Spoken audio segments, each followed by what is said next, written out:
So to get into the show, we have restructured it, and we're gonna have some segments that will be teased on YouTube, but you'll be able to get the full on our Patreon. Right. So tell them a little bit about our first segment, Two Sides of the Same Coin. Right. So, two sides of the same coin. I'm gonna do some video editing and make this zoom in when I do it, hopefully.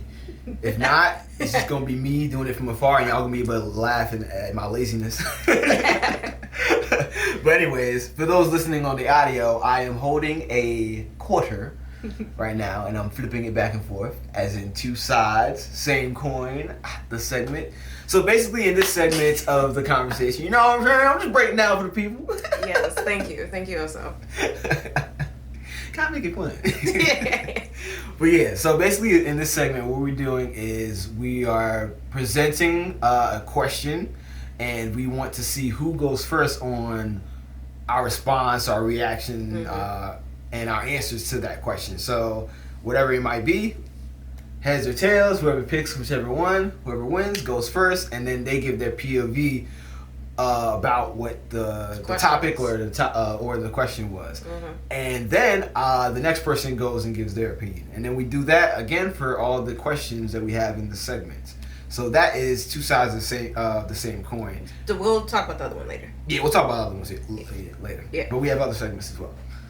So it's a good way for us to like get both of our sides. Yeah. All right, so start off with two sides of the same coin. Go ahead and flip. What you got?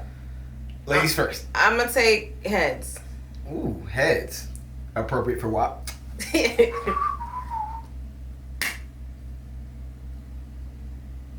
Ain't that something? Heads. Hey!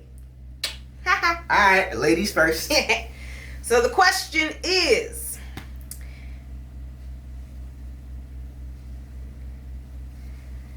how does the Christian and puritanical roots of this country impact how we view women's sexuality? All right, so you already know how this country was founded. Majority Christian. What's in Christianity? Well, let's see. Clothes, for one. Okay. There was that whole Scarlet Letter incident, with adultery. So let's just say it was not very welcoming to women's sexuality, okay? There's a lot of shame. There's a lot of just lack of communication around sex. And I see that showing up in this song, in this music video, especially because of the explicit lyrics. Like, so many people are like, oh my God, it's so vulgar. Oh my God, what is happening? Oh my God, why are they saying these words? And I'm just like, pause. Let me read you a post from somebody else. Should I say their name? I mean, I wouldn't, but you do you. No, I'm not going to. Okay. All right. So this person summed it up, and she was a woman. This person summed it up how I feel about basically, why are we in this culture now, today, in the 21st century, 2020? What we doing, okay? The thing about WAP is... WAP. Sorry, go ahead. It's only offensive to people because it's sensory overload. The senses transition from physical to audible. That song is light work compared to what actually goes down behind closed doors. But it's just too much to you because you're hearing it versus doing it. That's why a lot of y'all are scared to talk dirty during sex or hear someone talk dirty, but you have no problem doing the things you're scared of hearing. Bars. Also, folks ashamed of how they are during sex, so they try to flip it on and off like a switch. Let go of that sexual shame, honey. Also, for folks who ain't getting down like that, or worse, behind closed doors, I'm so sorry for you. Also, I'm pissed off that I was looking for a WAP gif, and the only two there are not of Megan or Cardi. One is of Kylie. Please go to hell. That last part too. We'll address that later. But yeah, like, within Christianity and the puritanical roots of this country, there is a lot of sexual shame, not only in verbalizing our sexuality, but also in just acting on it, especially when it comes to women's sexuality. Because why? Christianity is patriarchal. So, yes, it impacts how we view women's sexuality. So that is my opinion. Okay. So to repeat the question, how does the Christian puritanical roots of this country impact how we view women's sexuality? I think it does so in a great way. There's definitely a great degree to which it does impact the way we view women's sexuality and women in general. How so? I think once Christianity came to this land, like it reinforced that dominance of patriarchy that was established prior to, the English coming and everybody else coming. They already had that set up there where it was like men had a dominant, just by default, place in society.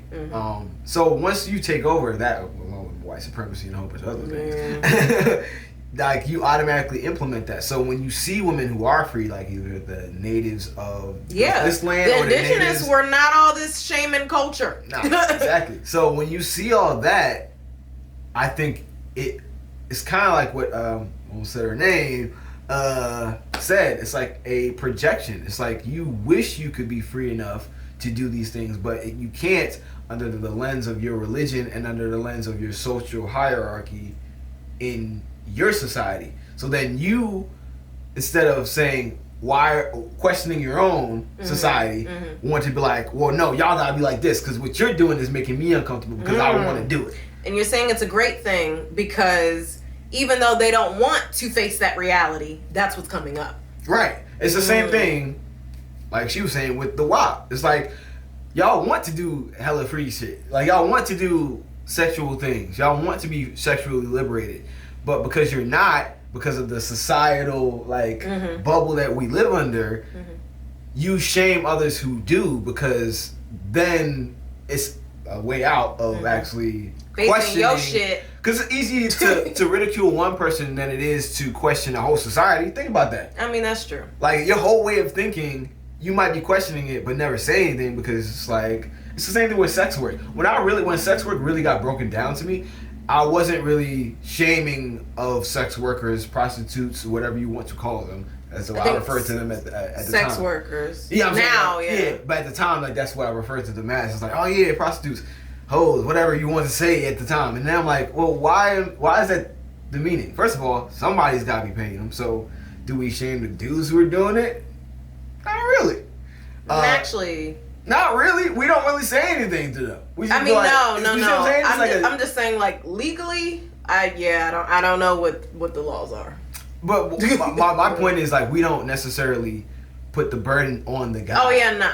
I mean, there's been plenty of senators and all these other people. Exactly. Like, so that's my point. We're not. You shamed all those things, and you still are wanting and desiring to do those sexual acts. So therefore, you know there's something wrong with the society that you're in that doesn't allow you to be free in that way. And you're it's a lot easier, like I said, to question an individual who is living their best life than to question the society that won't let you live yours. Well then. That's just my side. Come on, it's a good side. I like your side. All right, flip it. All right, you got heads again? No, I'm gonna take tails. Ooh, ass up. Look, y'all know what episode it is. Yeah. Ha! Head. Alright. I win. I get some head. Woo! What? Heads on the coins, but I was talking about. Maybe later. Mine out of the gutter. Ooh, thank you.